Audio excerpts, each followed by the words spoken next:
Ya, sesuai dengan informasi yang disampaikan oleh rekan kami Wahyu Seto Aji, pemirsa, bahwa memang hingga saat ini sidang dugaan kasus penistaan agama dengan terdakwa tunggal Basuki Cahayapurnama atau Ahok masih digelar, masih dengan agenda pemeriksaan saksi, dan memang sempat break selama 45 menit.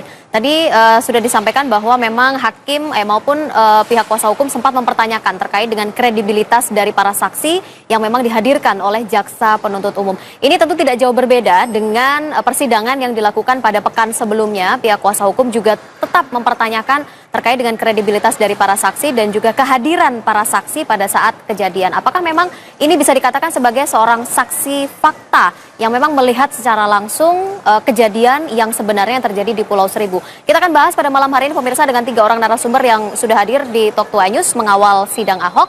Kami perkenalkan terlebih dahulu untuk narasumber kami yang hadir, ada Bang Ruhut Sitompul di sini. Kami perkenalkan sebagai juru bicara dari Ahok Jarot, begitu ya. Tidak ada kaitannya dengan pilkada sebenarnya, tapi kami mengambil Anda sebagai juru bicara saja, perwakilan dari Pak Ahok, karena kuasa hukum saat ini sedang bersidang, begitu ya, di pengadilan di Kementerian Pertanian. Kemudian juga dari tim advokasi GNPF MUI ada Bang Kapitra Ampera yang juga tadi sempat hadir, begitu ya, di persidangan. Nanti mungkin Anda bisa cerita seperti apa sebenarnya jalannya persidangan. Kemudian seorang pakar hukum tata negara ada Bang Margarito Kamis yang sudah lama tidak pernah terlihat kembali, begitu ya, sekarang sudah muncul kembali di layar. Selamat malam, Bang. Terima kasih sudah hadir. Saya langsung saja ke Pak Kapitra. Tadi Anda sempat menghadiri persidangan pagi tadi. Sekarang yang menariknya bukan perjalanan persidangan itu. Ada debat tebal yang mengatakan eksistensi saksi. Eksistensi dan kredibilitas dari saksi. Kredibilitas saksi itu tentu semua harus ada payung, umbrella of law-nya. KUHP, Undang-Undang Nomor 8 tahun 81, Pasal 1 ayat 26 mengatakan saksi itu orang yang melihat, mendengar, yang merasakan, mengetahui suatu perbuatan pidana. Itu dulu. Tahun 2010, Mahkamah Konstitusi mengeluarkan keputusan nomor 65/PU/8 Romawi tahun 2010 bahwa saksi itu adalah orang yang melihat, mendengar, mengetahui baik secara tidak langsung. Jadi orang yang tidak ada di tempat kejadian, tapi apabila dia mendengar, melihat dari televisi atau mendengar dari seseorang, tapi ada respon hatinya bahwa dia merasa dirugikan atau merasa ada sesuatu yang menurut mereka perlu dilaporkan, boleh menjadi saksi. Jadi saksi itu tidak ada lagi dikotomi antara saksi fakta dan saksi yang melaporkan, karena sudah ada payung hukumnya. Yang kedua yang lebih menarik bagi saya, ini hal yang baru. Karena apa? Karena karakter, gitu ya. Performance saksi ini tidak diperlukan. Karena identitas lengkap saksi, identitas lengkap itu diperlukan untuk terdakwa. Kalau identitas lengkap terdakwa itu tidak maksimal, maka dia bisa dieksepsi. Tetapi kalau saksi itu kan pengetahuan atas peristiwa tindak pidana yang dia alami, yang dia dengar, yang dia lihat. Tapi ini kok membias ke personality begitu, attack to personal begitu. Apakah artinya identitas para saksi ini tidak perlu sedetail identitas dari terdakwa, begitu maksudnya? Tidak ada payung hukum yang mengatakan secara jelas bahwa kita harus bongkar identitasnya. Yang kita harus bongkar itu apa yang dia ketahui, pengetahuan yang dia ketahui sebagai saksi. Itu yang harus digali. Sehingga kita penasihat hukum atau peserta sidang bisa menemukan kebenaran material dari perkara yang lagi diadili. Apakah memang selama sidang berlangsung hanya memperdebatkan masalah itu? Lebih berat ke sana daripada substansi perkara, terhadap pokok perkara begitu. Dan ini menarik bagi saya ya, yang hampir 30 tahun jadi pengacara, dan tidak pernah kita lihat begitu ya. Saya tidak mengatakan ini benar, live or high feel gitu, kedangkalan berpikir, tapi saya melihat ini suatu strategi gitu, bagaimana mencoba mengkaburkan perkara yang sedang diadili dengan identitas performance saksi gitu. Sehingga saksi ditanya latar belakang, ditanya pekerjaan. Saya pikir ini strategi untuk mengaburkan substansi perkara. Seolah-olah nanti terbalik bahwa yang bersalah itu saksi, bukan lagi Ahoknya sebagai terdakwa. Juru bicara Ahok boleh memberikan penyampaian, emang benar ini strategi dari pihak Ahok Jarot sebenarnya, atau pihak dari kuasa hukum Pak Ahok begitu ya, untuk melihat ini kasusnya tidak relevan sebenarnya dengan apa yang ditanyakan oleh kuasa hukum terhadap saksi. Begitu mungkin maksud Anda ya? Tidak ada relevansinya sebenarnya dengan kasus. Tidak kontekstual. Tidak kontekstual begitu. Iya, lawyer Pak Ahok ini jujur saja, walaupun mereka lebih muda dari saya jauh, tapi orang-orang yang profesional, orang-orang yang hebat. Ya. Ya. Karena itu namanya pengacara, ya. Ini kejadian di Jakarta. Ya. Jadi biasa pengacara itu kan nalurinya membela orang. Jadi selalu usahe. Orang Jakarta Betawi bilang begitu kan. Iya. Jadi mereka masuk mungkin dari situ. Tapi memang kalau kita berangkat dari awalnya hukum, yang namanya saksi itu eyewitness. Ya. Saksi mata yang langsung melihat. Ini saya nggak tahu dulu nih putusan. Tapi payung hukumnya sudah jelas tadi dikatakan. Ya itulah, kan. Tapi apapun kita nggak bisa lupa. Ya, nggak bisa kita hindari itu. Ya. Artinya kalau bicara saksi, eyewitness tidak. Ya, artinya menurut Anda harus yang memang ada pada saat itu kan begitu. Itu. Tapi kembali apa yang dikatakan tadi oleh sahabat saya, yang saya lihat kan begini, ya. Itu yang saya katakan, kasus Ahok ini politik. Kenapa dibilang politik? Kasus politik ini. Tidak ada yang mengatakan kasus politik loh. Ini murni kasus dugaan penistaan. Ini politik. Apa dugaan Anda?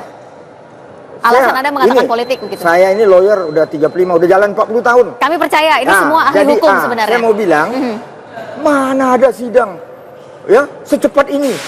Aku maunya ini kita mesti salut dengan Pak Jokowi sebagai presiden kita. Kenapa? Menjadikan hukum panglima. Mestinya memang begini sekarang. Ya. Jadi bayangkan sidang sekarang jam 9 mulai. Kalau zaman saya sebelum cuti, saya di DPR, ya. Itu sidang selalu jam 9. Tapi bukankah lebih baik kalau memang sidang dipercepat begitu ya, kemudian hasilnya juga bisa diketahui oleh masyarakat, artinya masyarakat butuh kecepatan untuk pengusutan kasus ini. Itu yang saya bilang. Itu yang saya bilang politiknya. Oh, menurut Anda ini politik? Kalau saya bilang nih awal-awal sidang ini apa? Maunya sebelum pilkada, ya udah diputuskan. Kalau sekarang udah kita nggak usah ribut-ribut. Ini saya pinjam kata-kata Bapak Kapolda, Pak Iwan. Ini sidang ini nanti baru selesai paling cepat bulan Mei. Hati-hati loh Bang, nanti kalau mungkin Anda akan mengatakan pengadilan ini juga pengadilan politik. Ini memang politik kok. Kok gimana? Politik kata Ruhut Sitompul. Tegas saya katakan. Emangnya kok Ahok jadi rame? Risik kurang apa selama ini ngomong Ahok kafir, Ahok Cina? Pernah dimasalahin nggak? Bang Margarito, Anda melihat ini sih? Kasus politik atau memang murni sebenarnya kasus pidana kaitannya dengan dugaan penistaan agama? Begini, pasal yang disangkakan jelas. Ya.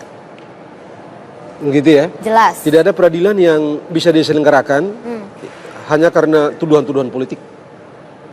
Tidak ada tuduhan-tuduhan politik? Oh enggak. Perlu tahu itu.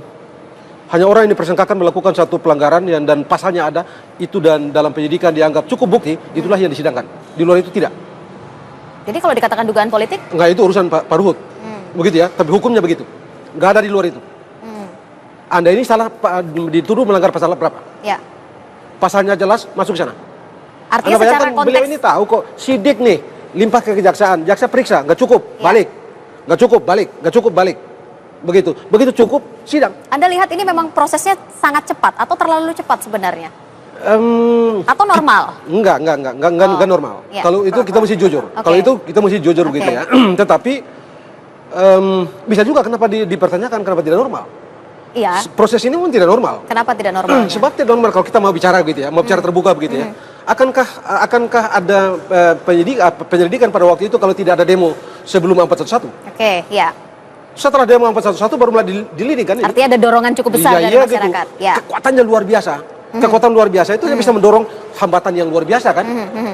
Begitu kan? Ya. Jadi karena itu menurut saya lebih baik mari kita letakkan ini sepenuhnya pada perspektif hukum. Mari kita pastikan bahwa sistem sedang berjalan. Ya, peradilan juga sudah berjalan, sistem kita berjalan. Udah kita letakkan di situ.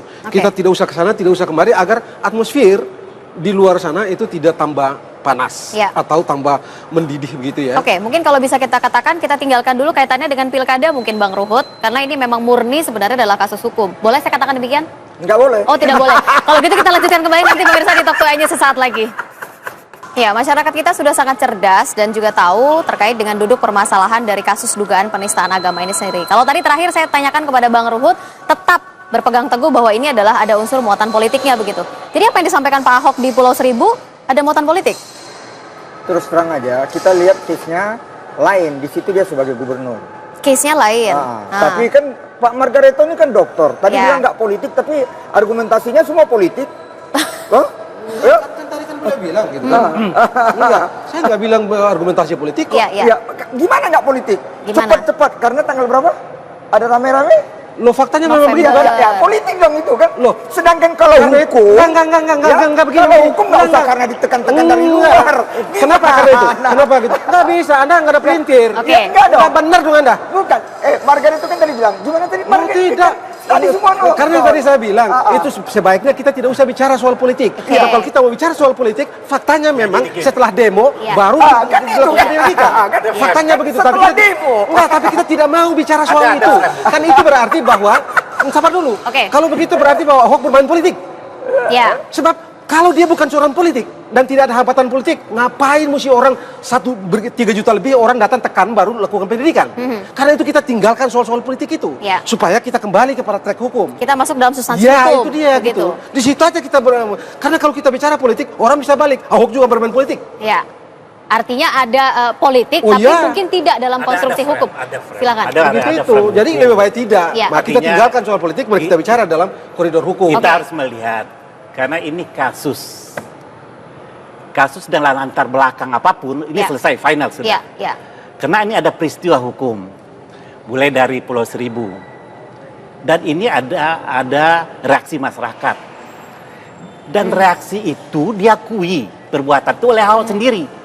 Bahwa emang menyampaikan sesuatu yang menyinggung perasaan kaum muslimin. Meskipun Ahok mengatakan tidak punya niat, tapi perbuatan itu dilakukan. Jadi saksi yang ada sekarang hanya memperkuat pengakuan Ahok. Jadi saya pikir ini sangat simpel masalahnya. Tapi kalau tadi dikatakan oleh Bang Ruhut, padahal sebenarnya saksi ini sebaiknya adalah saksi yang memang ada di ini ada perubahan dalam kejadian regulasi. Ada perubahan regulasi. Dulu saksi itu emang seperti yang Bang Ruhut katakan, orang yang melihat. Tetapi Mahkamah Konstitusi sudah menganulir pasal 1 ayat 26 KUHP itu. Yang mengatakan yang tidak melihat langsung pun dapat menjadi saksi. Loh, kita kan harus patuh dengan hukum. Kata Bang Ruhut tadi, hukum harus jadi panglima. Nah, panglimanya sudah mengatakan yang tidak melihat langsung pun boleh. Orang dari Sabang pun boleh jadi saksi. Atau orang dari Maroke pun boleh jadi saksi. Meskipun dia tidak melihat langsung. Nah, ini kan kesaksian inilah yang akan sekarang diuji dalam peradilan. Dibuktikan dalam pengadilan. Apakah kapabel apa tidak? Apakah dia punya pengetahuan? Harusnya pengetahuan saksi ini yang harus digali. Sejauh mana relevansinya kalau saya bisa dia. tambahkan gitu ya. Saya hampir bisa pastikan yang dicari dari saksi yang sudah ada ini adalah ketika mereka melaporkan. Yang ditanya oleh penyidik kepada mereka ini, bagaimana Anda mendapatkan peristiwa itu?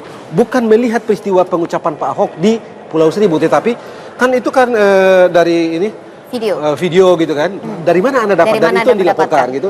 Karena itu saya yakin sekali mereka diminta menerangkan soal ini saja yang di video, bukan yang peristiwa di sana di Pulau Seribu.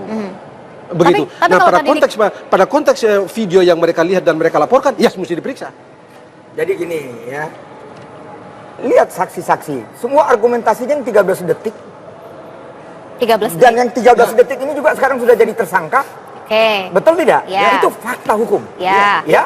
Si Buni, Yani sudah jadi tersangka. Itu pertama. Udah itu melihat case ini, kenapa saya katakan politik, ibarat melihat anak gadis.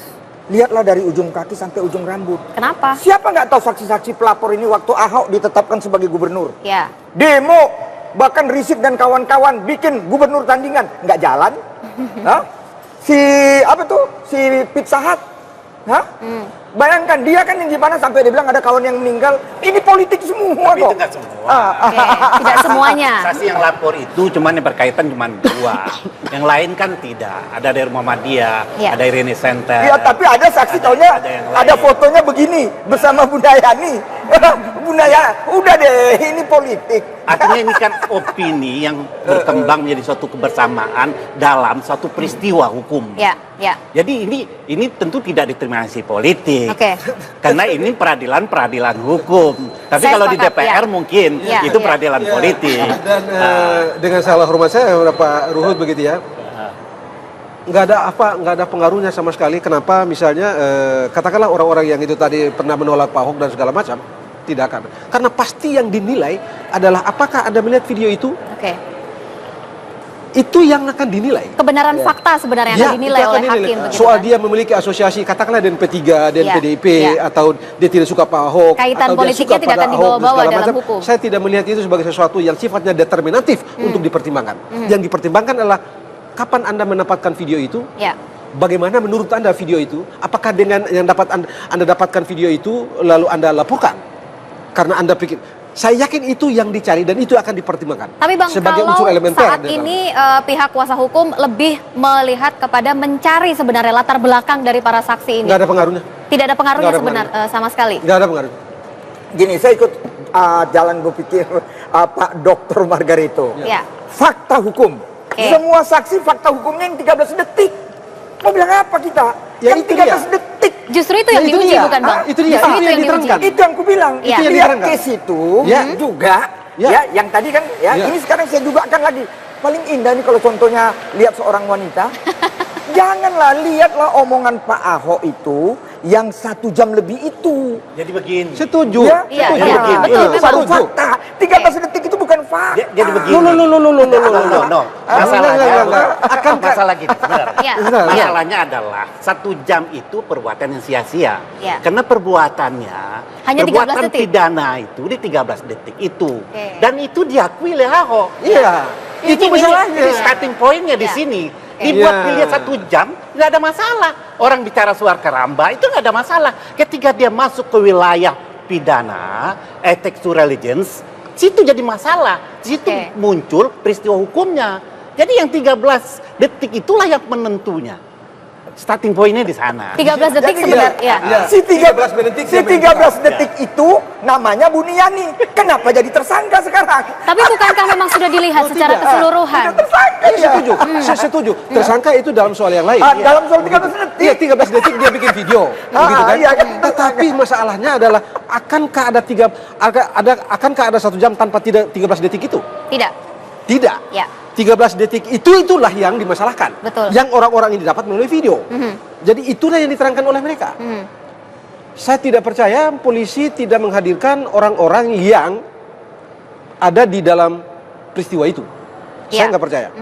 Saya yakin penyidik-penyidik mengerti betul soal-soal kayak begini, dan saya tidak percaya sama sekali bahwa mereka tidak menghadirkan orang-orang itu dalam penyidikan. Dan ini pembuktian. Pembuktiannya sangat mudah. Mudah kok. Sangat mudah. Artinya 13 detik itu diakui oleh Ahok sebagai terdakwa.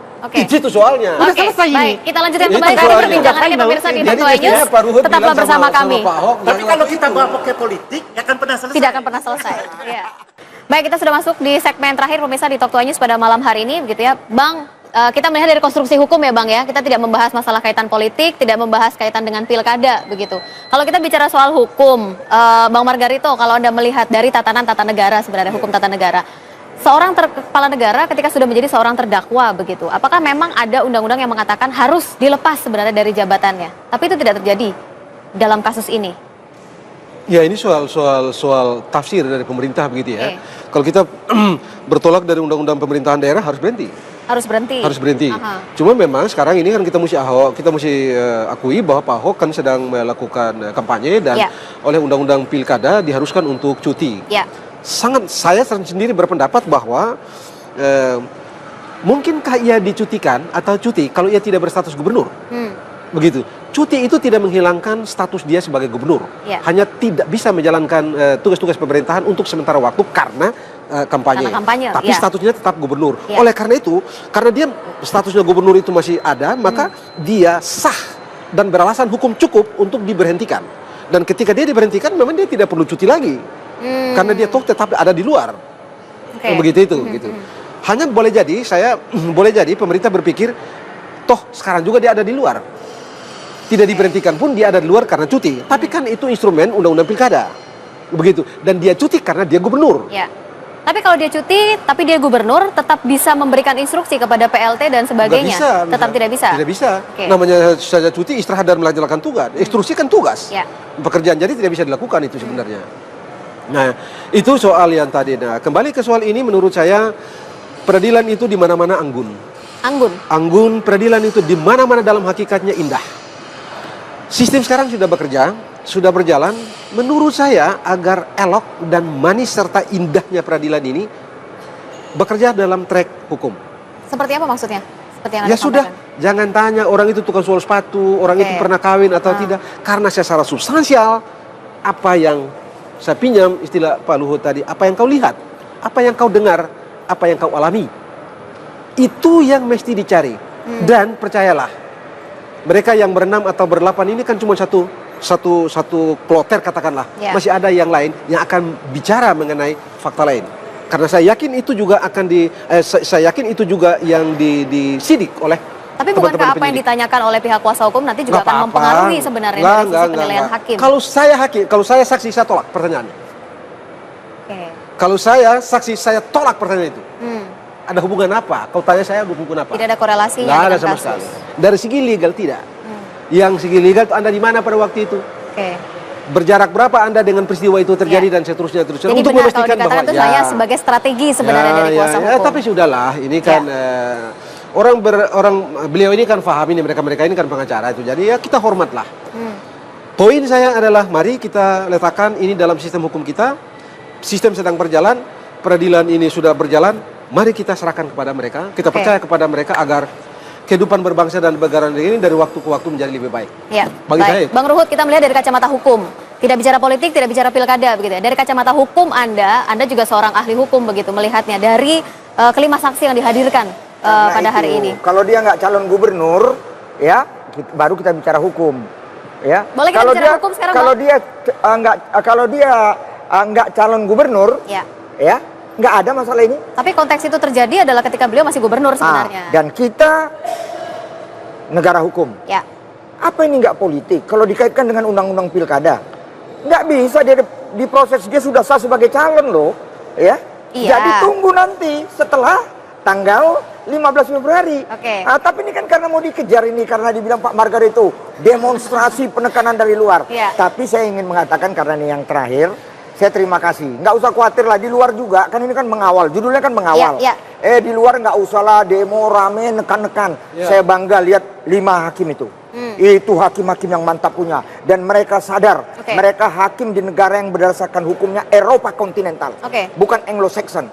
Jadi nggak bisa ditekan. Kembali ke pertanyaan saya, Anda melihat kepada kelima saksi yang dihadirkan pada hari ini begitu dalam persidangan, Anda melihatnya seperti apa? Ya saya kan udah bilang saksi-saksi yang selama ini memang hits. Ada kebencian kepada Ahok kok. Lebih kepada kebencian sebenarnya. Iya, selama ini. Anda melihat ini bukan saksi fakta. Iya, gitu. Karena itu aku bilang politik. Tapi dibenarkan sebenarnya saksi ini kan, karena akan diuji sebenarnya dalam pengadilan. Karena itu biarlah hakim yang mewakili Tuhan di muka bumi ini. Biarlah mereka memutuskan. Tapi jangan ada coba-coba intervensi. Dan saya mau bilang, saya terima kasih kepada polisi, mulai Kapolri, Kapolda, Kapolres. Suasana sidangnya aman, pengamanannya keren. Sama TNI juga saya terima kasih. Terakhir Bang, silakan. Saya ingin luruskan, demo itu adalah refleksi dari penanganan yang begitu stagnasi. Sehingga diperlukan aspirasi tentang justice, tentang sebuah keadilan. Supaya apa? Supaya penegakan hukum di jalan. Termasuk tablik akbar yang dilaksanakan kemarin? Tidak ada kaitannya sebenarnya dengan kasus supaya justice keadilan ini berjalan dalam penegakan hukum. Sekarang prosesnya sudah sampai di pengadilan. Saya pikir kita akan sangat naif kalau kita masih bicara politik. Karena ini masalah hukum dan harus diselesaikan secara hukum. Proses peradilan itu telah lagi berlangsung. Saya ingin mengatakan bahwa saksi ini tidak berkaitan dengan personalitinya. Tapi saksi ini berkaitan dengan peristiwa pidana. Nah, peristiwa pidana yang berkaitan dengan saksi ini diakui oleh terdakwa. Dan saya hanya menunggu bagaimana hakim memutuskan terdakwa bersalah. Karena terdakwa juga mengakui. Itu yang pertama. Itu kasus pertama. Kalau ada kasus politik hukum, itu yang tadi dikatakan bahwa Ahok harus diberhentikan menurut Undang-Undang 23 tahun 2014. Karena jabatan gubernur itu melekat dalam kecutiannya hari ini. Sehingga presiden harus menghentikan sementara. Ini yang politik. Yang politik ini yang tidak dijalankan. Nah, kalau proses pengadilan itu tetap dijalankan. Pengadilan hukum. Itu masalah hukum pure. Tapi kalau masalah dia tidak berhenti, ini masalah politik dengan menafsirkan undang-undang yang tidak perlu ditafsirkan. Oke, baik. Proses hukum masih berjalan begitu ya. Bahkan persidangan pun juga masih terus berjalan sampai dengan saat ini, masih pemeriksaan saksi. Kalau menurut informasi dari rekan kami yang saat ini berada di sana. Kita nantikan saja pemirsa seperti apa hasil sementara untuk persidangan hari ini, dan proses persidangan masih panjang ya, Bapak-bapak. Karena kita masih baru melihat saksi. Ya, kita masih melihat saksi yang dihadirkan oleh pihak kuasa hukum. Terima kasih sudah hadir. Kita nantikan kembali proses hukumnya seperti apa. Lagi-lagi saya harus mengingatkan, kita tinggalkan terlebih dahulu urusan politik dan juga pilkada. Kita kembali kepada jalur hukum, kita serahkan semuanya kepada pengadilan. Saya Rizky Enda pamit, terima kasih, selamat malam.